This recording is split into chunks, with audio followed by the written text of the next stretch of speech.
Good morning, students. Today we start Geography chapter 2, Globe, Latitude and Longitude. In the previous chapter में यानी कि पिछले chapter में you have read that our planet Earth is not a sphere. आपने पढ़ा था कि हमारा जो प्लेनेट है अर्थ ये एक वृत्त के रूप में पूरा वृत्त के रूप में नहीं है. It is slightly flattened at the north and south poles. यह नॉर्थ एंड साउथ पोल से थोड़ा सा चपटा है. And balls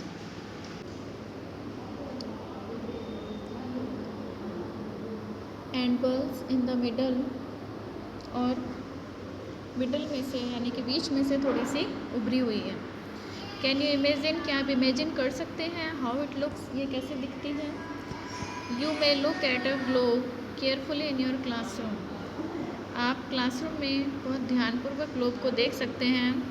to get an idea, इससे आपको पता चल जाएगा ऑफ अर्थ, धरती के बारे में. यानी कि हम ग्लोब देख करके धरती के बारे में आइडिया लगा सकते हैं कि ग्लोब ये कैसे काम करता है.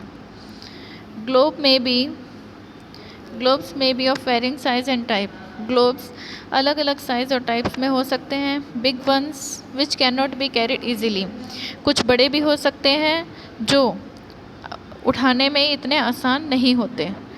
स्मॉल पॉकेट ग्लोब्स, कुछ पॉकेट वाले ग्लोब्स भी हो सकते हैं. एंड ग्लोब लाइक बलून्स, और कुछ बलून्स जैसे विच कैन बी इन्फ्लेटेड, जिनको फुलाया जा सकता है. And are handy and carried with ease, और जो उठाने में भी बहुत ही आसानी से उठाया जा सकता है. This globe is not fixed. ये ग्लोब फिक्स नहीं होते हैं. It can be rotated the same way. ये उसी तरह से रोटेट होते रहते हैं top as a top spin और a potter's wheel is rotated. जैसे कि हमारी धरती रोटेट होती है, एक पहिया रोटेट होता है ऑन द ग्लोब में countries, continents and oceans are shown in their correct size. और ओशियंस, महासागर्स वगैरह अपने करेक्ट साइज में हम देख सकते हैं. It is difficult to describe the location of a point on a sphere like the earth. यह बहुत ही मुश्किल है डिस्क्राइब करना धरती पर कि मतलब धरती पर क्या चीज़ कहाँ पर है, इन सब को डिस्क्राइब करना बहुत ही मुश्किल होता है. Now the question arise as to how to locate a place of it. अब हमारे सामने ये प्रश्न आता है कि हम फिर धरती की जो चीज़ें हैं उन्हें किस तरह से लोकेट करें, कैसे जानें. We need certain points of reference and lines to find out the locations of places. इसलिए हमें कुछ निश्चित पॉइंट चाहिए होते हैं जिसके द्वारा, या कुछ लाइन्स चाहिए होती हैं जिसके द्वारा हम निश्चित स्थान को, लोकेशंस को, उसको जान सकते हैं. You will notice that a needle is fixed through the globe in a tilted manner. आपने ध्यान दिया होगा कि जैसे ये ग्लोब है,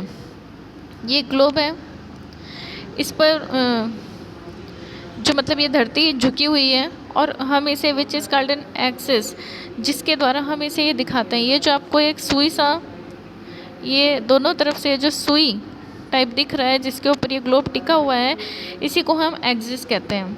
जब हम ग्लोब बनाए जाते हैं तो ये इन सुई पर टिका हुआ होता है, और ये जो सुई वाले जो टॉप हैं, इन्हीं को ही 2 पॉइंट्स ऑन द ग्लोब, ये जो 2 पॉइंट्स दिए हुए हैं, through which the needle passes are 2 poles, जिन पर सुई जैसी लगाई हुई है, वही 2 पोल्स हैं, नॉर्थ पोल एंड साउथ पोल.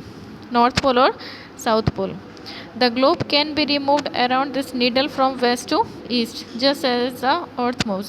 और ये ग्लोब ये उसी तरीके से घूमता है वेस्ट से ईस्ट की तरफ, जैसे कि हमारी धरती घूमती है.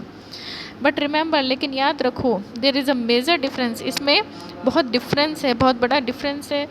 The real earth has no such needle. जो वास्तव में जो धरती होती है उसमें ये नीडल जैसा कुछ नहीं होता है.